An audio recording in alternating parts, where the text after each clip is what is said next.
ഈ ലോകത്ത് ഇസ്രായേൽ ചരിത്രം കഴിഞ്ഞ് മാത്രമേ ഉള്ളൂ.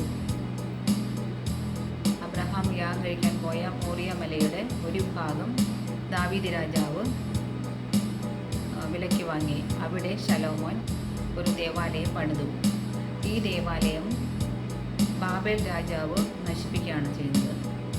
അതിനുശേഷം ബാബേൽ പ്രവാസത്തിൽ നിന്നും വന്ന യഹൂദന്മാർ ഒരു ദേവാലയം പണിതു. ആ ദേവാലയം ഹേരോദ രാജാവ് മനോഹരമായ രീതിയിൽ പുതുക്കി പണിതു. ഈ ദേവാലയമാണ് യേശുക്രിസ്തു കാലത്ത് ഉണ്ടായിരുന്ന ദേവാലയം. എന്നാൽ ഈ ദേവാലയം AD 70 തീത്തോസ് തീ വെച്ച് നശിപ്പിക്കുകയാണ് ഉണ്ടായത്. തീർച്ചയായും ഇനിയും ദേവാലയം പണിയുമെന്ന് നമ്മുടെ ബൈബിൾ പറയുന്നു. കർത്താവിൻ്റെ വരവിൽ ദേവാലയം ഉണ്ടാകുമെന്ന് ക്രിസ്ത്യാനികൾ വിശ്വസിക്കുന്നു. ഈ ബൈബിളിൽ പറഞ്ഞിരിക്കുന്ന ഒന്നും നടക്കാതെ പോയിട്ടില്ല.